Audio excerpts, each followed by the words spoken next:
ഏറ്റുമാനൂരിൽ വീണ്ടും ഒരംഗത്തിന് മന്ത്രി V N Vasavan തയ്യാറെടുക്കുകയാണ് എന്നുള്ളതാണ്. എന്താണ് ഇത്തവണ ഏറ്റുമാനൂരിലെ ജനങ്ങൾക്ക് മുന്നിലേക്ക് എത്തുമ്പോൾ നമുക്ക് പറയാനുള്ളത്? എനിക്ക് തികഞ്ഞ ആത്മവിശ്വാസത്തോടെ കഴിഞ്ഞ നിയമസഭാ തെരഞ്ഞെടുപ്പിൽ ഏറ്റുമാനൂരിലെ ജനങ്ങളുടെ മുമ്പിൽ പറഞ്ഞ കാര്യങ്ങൾ നടപ്പാക്കി എന്ന സംതൃപ്തിയോടെ ഈ തെരഞ്ഞെടുപ്പിൽ വോട്ടർമാരെ സമീപിക്കാനുള്ള എല്ലാ സാഹചര്യവും ഞാൻ ഒരുക്കി കഴിഞ്ഞു. അത് വെറുതെ പറയലല്ല, അത് ബോധ്യപ്പെടുത്തിയ ഒരു രൂപമുണ്ട്. ഒന്ന്, തിരഞ്ഞെടുക്കപ്പെട്ട ഉടൻ തന്നെ MG യൂണിവേഴ്സിറ്റി ഓഡിറ്റോറിയത്തിൽ ഞാനൊരു വികസന ശില്പശാല വിളിച്ചു ചേർത്തു. അവിടെ വെച്ച് ജനപ്രതിനിധികളെയും പൗരപ്രമുഖരെയും രാഷ്ട്രീയ പാർട്ടി പ്രതിനിധികളെയും എല്ലാം വിളിച്ചു ചേർത്ത് എൻ്റെ വിഷൻ അവതരിപ്പിച്ചു. അത് ഉദ്ഘാടനം ചെയ്ത് പത്മഭൂഷൺ നൽകി രാഷ്ട്രം ആദരിച്ച ജസ്റ്റിസ് KT തോമസ് സാറായിരുന്നു. നമ്മുടെ നാട്ടിലെ പ്രഗത്ഭരായിട്ടുള്ള വൈസ് ചാൻസലർമാർ, പ്രിൻസിപ്പൽമാർ, അധ്യാപകർ ഇങ്ങനെ തുടങ്ങിയിട്ടുള്ള ഒട്ടേറെ പ്രമുഖർ പങ്കെടുത്തിരുന്നു. അവിടെ ജനങ്ങളുടെ അഭിപ്രായം ചോദിച്ചു. ഒട്ടു വളരെ ക്രിയാത്മക നിർദ്ദേശങ്ങൾ ആ ശില്പശാലയിൽ മുന്നോട്ട് വെച്ചു. അതെല്ലാം കൂട്ടിച്ചേർത്ത് ഞാനൊരു പ്രോജക്റ്റ് ഉണ്ടാക്കി. ഞാൻ പറഞ്ഞു, കൃത്യം 2 വർഷം കഴിയുമ്പോൾ ഇത് എത്രത്തോളം നടപ്പായി എന്ന് പരിശോധിക്കാൻ ഒരു അവലോകന മീറ്റിംഗ് ഉണ്ടാവും. കൃത്യം അതുപോലെ തന്നെ 2021 ജൂലൈ 27 ഞാൻ ആദ്യത്തെ ശില്പശാല സംഘടിപ്പിച്ചു. 2023 ജൂലൈ 27 എത്തിയപ്പോൾ കൃത്യമായി അതിരമ്പഴ പള്ളി ഓഡിറ്റോറിയത്തിൽ വെച്ച് വീണ്ടും വികസന ശില്പശാല വിളിച്ചൊരു അവലോകന യോഗം നടത്തി. അപ്പോഴേക്ക് 80% കാര്യങ്ങൾ തുടങ്ങിക്കഴിഞ്ഞിരുന്നു. അത് ജനങ്ങളെ ബോധ്യപ്പെടുത്തി. വീണ്ടും ഞാൻ പറഞ്ഞു, 2.5 വർഷം കഴിയുമ്പോൾ ബാക്കി കൂടെ ബോധ്യപ്പെടുത്താൻ വരും. അങ്ങനെ 2.5 വർഷം കൂടി കഴിഞ്ഞപ്പോഴേക്ക് 4.5 വർഷക്കാലത്തെ പ്രവർത്തനം എത്രത്തോളമായി എന്നുള്ളത് ജനങ്ങളുടെ മുമ്പിൽ ഒരു പ്രോഗ്രസ് റിപ്പോർട്ട് അക്കമിട്ട് ഓരോ പ്രോജക്റ്റും ഏറ്റെടുത്ത് ഉൽപ്പാദന മേഖല, പശ്ചാത്തല വികസനം, സേവനത്തിൻ്റെ തുറകൾ, ഈ 3 മേഖലയിലും വികസനങ്ങൾ എങ്ങനെ വന്നു എന്നുള്ളത് അവതരിപ്പിച്ചുകൊണ്ട് അങ്ങനെ മുന്നോട്ട് വന്ന് ജനങ്ങളുടെ മുമ്പിൽ ആ പ്രോഗ്രസ് റിപ്പോർട്ട് അവതരിപ്പിച്ചു. അത് ജനങ്ങൾ പൊതുവിൽ അംഗീകരിച്ചു. അത് QR കോഡ് സ്കാൻ ചെയ്താൽ വീട്ടിലിരിക്കുന്ന എല്ലാവർക്കും കാണാൻ പറ്റുന്ന രൂപത്തിൽ, മൊബൈലിൽ കാണത്തക്ക രൂപത്തിൽ ഇട്ടുകൊടുത്തു. അങ്ങനെ ജനങ്ങൾക്കറിയാൻ അവകാശപ്പെട്ടതും ഞാൻ ബോധ്യപ്പെടുത്താൻ ബാധ്യതപ്പെട്ടതുമായ എല്ലാ കാര്യങ്ങളും ഈ മണ്ഡലത്തിൽ ചെയ്തത് ജനങ്ങളെ ബോധ്യപ്പെടുത്തിക്കൊണ്ടാണ് മുന്നോട്ട് വന്നത്. അതുകൊണ്ട് തന്നെ ജനങ്ങളുടെ മുമ്പിൽ മറ്റൊരു രൂപത്തിലുള്ള വിമർശനവും ഉയർന്നു വരാനിടയില്ലാത്ത രൂപത്തിൽ കാര്യങ്ങൾ അവരെ ബോധ്യപ്പെടുത്തി, അവർ പറഞ്ഞ കാര്യങ്ങൾ ചെയ്ത് അവരോടൊപ്പം നിന്ന് മുന്നോട്ട് പോവുകയാണ്. ജനങ്ങളിൽ നിന്ന് പഠിച്ചും ജനങ്ങളെ പഠിപ്പിച്ചും മുന്നോട്ട് പോകുന്ന ഒരു ശൈലിയുണ്ട്, അതാണ് സ്വീകരിച്ചത്. അതുകൊണ്ട് തന്നെ മണ്ഡലത്തിലെവിടെയും ഈ നിയോജകമണ്ഡലത്തിലെ 177 ബൂത്തുകളാണുള്ളത്. 177 ബൂത്തിൻ്റെ അതിർത്തിയിലും ചെന്നെത്താനും അവിടെ ഓരോ വികസനങ്ങൾ എത്തിക്കാനും ഈ കാലഘട്ടത്തിൽ കഴിഞ്ഞ പൂർണ്ണ സംതൃപ്തിയോടെ, ഒപ്പം ഇടതുപക്ഷ ജനാധിപത്യ മുന്നണി കേരളത്തിൽ നടപ്പാക്കിയ സമാനതകളില്ലാത്ത വികസനക്ഷേമ പ്രവർത്തനങ്ങൾ, ഉള്ളടക്കങ്ങൾ ഇവിടെയും ഏറ്റെടുത്ത് നടപ്പാക്കിയതിൻ്റെ അഭിമാനകരമായ നേട്ടങ്ങൾ ഉയർത്തിപ്പിടിച്ചുകൊണ്ട് ഈ തെരഞ്ഞെടുപ്പിനെ സമീപിക്കാൻ കഴിയുന്ന സാഹചര്യങ്ങൾ സാധ്യമാക്കിയിരിക്കുന്നു എന്നുള്ളതാണ് എൻ്റെ ആത്മവിശ്വാസത്തിൻ്റെയും അതുപോലെ തന്നെ ലക്ഷ്യസാക്ഷാത്കരിക്കാൻ ബുദ്ധിമുട്ടില്ലാതെ പോകാൻ കഴിയുമെന്നുള്ളതിൻ്റെയും ഒക്കെ അടിസ്ഥാനം അതാണ് എനിക്ക് സൂചിപ്പിക്കാനുള്ളത്. തെരഞ്ഞെടുപ്പ് കാലത്തെയും പോലെ ഇത്തവണയും ഒരുപാട് വിവാദങ്ങൾ എങ്ങനെ മുന്നിൽ നിൽക്കുന്നുണ്ട്. അത് ഏതെങ്കിലും പ്രതികൂലമാവുന്നു? അങ്ങനെ എന്തെങ്കിലും തെരഞ്ഞെടുപ്പ് കാലഘട്ടത്തിൽ സ്വാഭാവികമായിട്ടും എന്തെല്ലാം വരുന്നു. കഴിഞ്ഞ പ്രാവശ്യം നിങ്ങൾക്കറിയുമല്ലോ, സ്വർണ്ണം കള്ളക്കെടുത്ത്, മറ്റേ കാര്യങ്ങൾ, മുറിച്ചക്കാലും, ബിരിയാണി ചെമ്പ്, എന്തെല്ലാം കാര്യങ്ങളായിരുന്നു ഉയർന്നു വന്നു.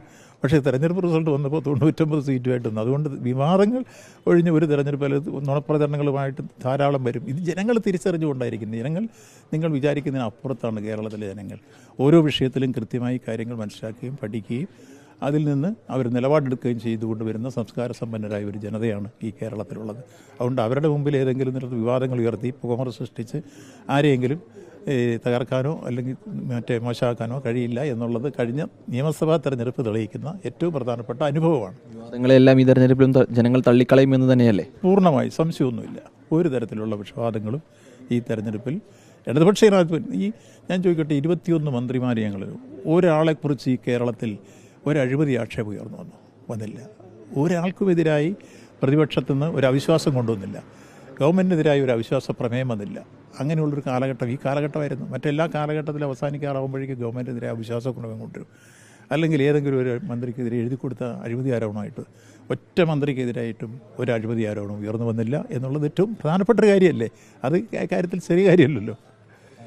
86 സീറ്റിലേക്കുള്ള പ്രഖ്യാപനമാണ് സംസ്ഥാന സെക്രട്ടറി നടത്തിയിരിക്കുന്നത്. നമ്മുടെ ജില്ലയിലെ പ്രധാനപ്പെട്ട ഘടകകക്ഷി എന്ന് പറയുന്നത് കേരള കോൺഗ്രസ് എം ആണ്. അപ്പോൾ അവരൊരു 13ാം സീറ്റ് ചോദിച്ചിരുന്നു. അപ്പോൾ അതിനുള്ളൊരു സാധ്യത തെളിയുന്നില്ല. അപ്പോൾ അവർക്ക് അതിൽ എന്തെങ്കിലും ബുദ്ധിമുട്ടാകുമെന്ന് കരുതുന്നു? ഇല്ല, അവരെല്ലാം പൂർണ്ണമായ സംതൃപ്തിയോടെ സഹകരിച്ചാണ് മുന്നോട്ട് പോയിക്കൊണ്ടിരിക്കുന്നത്. ഒരു തർക്കവും ഘടകകക്ഷികളായിട്ട് ആരുമായിട്ടും ഇല്ല. അതാണ് ആദ്യം മുതൽ തന്നെ നമുക്ക് വിട്ടൊരു ഗുണം.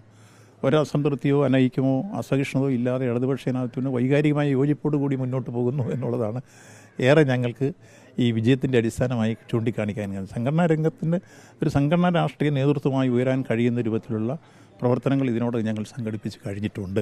എല്ലാ ഘടകങ്ങളും താഴെ വരെ എത്തി, ബൂത്ത് കൺവെൻഷൻ വരെ ചില സ്ഥലത്ത് നടന്നു കഴിഞ്ഞിരിക്കുന്നു. തവണയും യുവാക്കൾക്ക് കൂടുതൽ പ്രാധാന്യം നൽകിയിട്ടുണ്ട്. ഇപ്പോൾ സനോജിനടക്കമുള്ള ആളുകളെയാണെങ്കിൽ വിജയസാധ്യതയുള്ള മട്ടന്നൂർ പോലുള്ള മണ്ഡലങ്ങൾ കൊടുക്കുന്നു എന്നുള്ളതാണ്. അപ്പോൾ കൂടുതൽ യുവാക്കളെ വിജയസാധ്യതയുള്ള സീറ്റുകളിലേക്ക് തന്നെ കൊടുത്ത് യുവാക്കൾക്ക് പ്രാധാന്യം കൂടി ഉറപ്പിക്കുകയാണോ ഇത്തവണത്തെ LDFൻ്റെ ഒരു നയം? അല്ല, ഇത്തവണത്തെ മാത്രമല്ല, എല്ലാ കാലഘട്ടങ്ങളിലും ഈ ഇടതുപക്ഷ ജനാധിപത്യ വിശിഷ്യ CPIM യുവജനങ്ങളെയും അതുപോലെ വനിതകളെയും അതേപോലെ തന്നെ മറ്റ് പരിചയസമ്പന്നരെയും എല്ലാം ഒരേപോലെ തന്നെ കണക്കിലെടുത്ത് മുന്നോട്ട് പോകുന്ന ശൈലിയാണ് സ്വീകരിക്കാനുള്ളത്. യങ്സ്റ്റേഴ്സിന് എല്ലാ കാലഘട്ടത്തിലും സീറ്റ് കൊടുക്കാറുണ്ട്. ഈ പ്രാവശ്യവും സീറ്റ് കൊടുത്തിട്ടുണ്ട്. കഴിഞ്ഞ പ്രാവശ്യവും തെരഞ്ഞെടുപ്പിൽ ജയിച്ചു വന്ന എത്രയോ പേര് വിജിനുണ്ട് നമ്മുടെ അസംബ്ലിയിൽ. SFIയുടെ ഭാരവാഹിയായിരുന്നു, നിങ്ങൾക്കറിയാം. അതേപോലെ തന്നെ സുമേഷ് SFIയുടെ ഭാരവാഹിയായിരുന്നു, നിങ്ങൾക്കറിയാം. അങ്ങനെ SFIയുടെ ഭാരവാഹികളും അതുപോലെ DYFIയുടെ ഭാരവാഹികളുമായിരുന്നു എത്രയോ പേര്, പ്രേംകുമാർ ഉൾപ്പെടെ കഴിഞ്ഞ പ്രാവശ്യം ജയിച്ചു വന്നു. ഈ പ്രാവശ്യവും അതുപോലെ തന്നെ കൊടുത്തിട്ടുണ്ട്. അതുപോലെ മകള് നിങ്ങൾ പരിശോധിച്ചോളൂ. ഈ രണ്ട് മുന്നണികളും വന്നു കഴിയുമ്പോൾ ഏറ്റവും കൂടുതൽ മകളുകൾക്ക് സീറ്റ് കൊടുക്കുന്നവരാണ് നിങ്ങൾ നോക്കി. ഇടതുപക്ഷ ജനാധിപത്യമുണ്ട് തന്നെയായിരിക്കും, സംശയമൊന്നും വേണ്ട.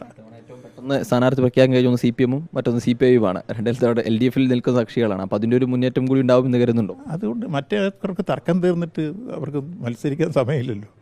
അതാണ് ജനങ്ങൾ കാണുന്നത്. ജനങ്ങളുടെ മുമ്പിൽ സ്വന്തം കുടുംബത്തിനകത്ത് ഐക്യമില്ലാതെ മറ്റുള്ളവരുടെ നാടിനെ രക്ഷിക്കാൻ ഇവർക്ക് എങ്ങനെ കഴിയും? അതിലെ ആളുകൾ ചോദിക്കുക, നിങ്ങളുടെ പാർട്ടിക്കെങ്കിലും ഒരു ഐക്യം ഉണ്ടാകണ്ടേ? ആ ഐക്യം ഉണ്ടാകാതെ എങ്ങനെ നാട്ടിലിറങ്ങി ജനങ്ങളെ സംരക്ഷിച്ചും സംഘടിപ്പിച്ച് ഒരു ഐക്യം ഉണ്ടാക്കി മുന്നോട്ട് പോകും? അതായത് അവനവൻ്റെ താടി താങ്ങാൻ മേലാത്തൊരു മറ്റവരുടെ അങ്ങാടി എങ്ങനെ താങ്ങുമെന്ന് പഴമക്കാർ ചോദിക്കുന്ന പോലെ സ്വന്തം പാർട്ടിയുടെ സംഘടനാ രൂപം ശക്തിപ്പെടുത്തി ഒരു ഐക്യത്തോടെ മുന്നോട്ട് പോകാൻ കഴിയാത്ത ഒരു നാടിൻ്റെ ഐക്യം എങ്ങനെ രൂപപ്പെടുത്തി എടുക്കും? അതല്ലേ ഏറ്റവും വലിയ പ്രശ്നം. ഇപ്പോൾ സുധാകരൻ അവിടെ കിടന്ന് നടത്തിക്കൊണ്ടിരിക്കുന്ന വലിയ രൂപത്തിലുള്ള വഴക്കുകൾ നമ്മൾ കണ്ടല്ലോ. ഏതെല്ലാം തരത്തിലുള്ള പ്രഖ്യാപനമാണ് പുള്ളി നടത്തിയത്. അതേപോലെ തന്നെ അവരുടെ വിവിധ മേഖലകളിലെ സ്ഥാനാർത്ഥികൾക്കെതിരായി ഉയർന്നു വന്നുകൊണ്ടിരിക്കുന്ന പോസ്റ്ററിങ്, വലിയ രൂപത്തിലുള്ള പ്രക്ഷോഭങ്ങൾ എല്ലാം നടന്നുകൊണ്ടിരിക്കുക. അതുപോലെ അവരുടെ കേരള കോൺഗ്രസ് ജോസഫ് വിഭാഗം ഇപ്പോൾ യഥാർത്ഥത്തിൽ അവരെ എങ്ങുമില്ലാതെ കൊണ്ട് തളയ്ക്കുന്ന രൂപത്തിലേക്ക് വന്നില്ല. ഒരു പാർട്ടിയായിട്ട് പോലും അംഗീകരിക്കാത്ത രൂപത്തിൽ പുറകെ നടക്കുക പാവങ്ങൾ. അപ്പോൾ എല്ലാ നിലയിലും ഘടകകക്ഷികളെ ഓരോന്നിനെ അവരില്ലാതാക്കുന്ന രൂപത്തിലേക്കാണ് യഥാർത്ഥത്തിൽ UDF ഒരു നയം സ്വീകരിച്ച് മുന്നോട്ട് വന്നിരിക്കുന്നത്. അതിൻ്റെ എല്ലാ അസംതൃപ്തി അവരിൽ നിൽക്കുകയാണ്. അവർക്ക് യോജിച്ച ഒരു പ്രവർത്തനം സംഘടിപ്പിക്കാൻ കഴിയുന്നില്ല. അതുകൊണ്ട് ഈ തെരഞ്ഞെടുപ്പിൽ ഇടതുപക്ഷ ജനാധിപത്യ മുന്നണി കേരളത്തിൽ വൻ ഭൂരിപക്ഷം നേടി അധികാരത്തിൽ വരും. കേരളത്തിൽ വരാൻ പോകുന്ന നിയമസഭയിൽ പ്രതിപക്ഷ നേതാവ് ലീഗായിരിക്കും. അതായിരിക്കും വരാൻ പോകുന്ന സാഹചര്യം. നിങ്ങൾ നോക്കൂ. തികഞ്ഞ ആത്മവിശ്വാസത്തിൽ തന്നെയാണ് മന്ത്രി VN വാസവൻ അടുത്ത തെരഞ്ഞെടുപ്പിലേക്ക് കൂടി കടക്കുന്നത്. വീഡിയോ ജേർണലിസ്റ്റ് രഞ്ജിത്ത് കളത്തിപ്പടിക്കൊപ്പം reporter Akhil, in reporter, Kottayam.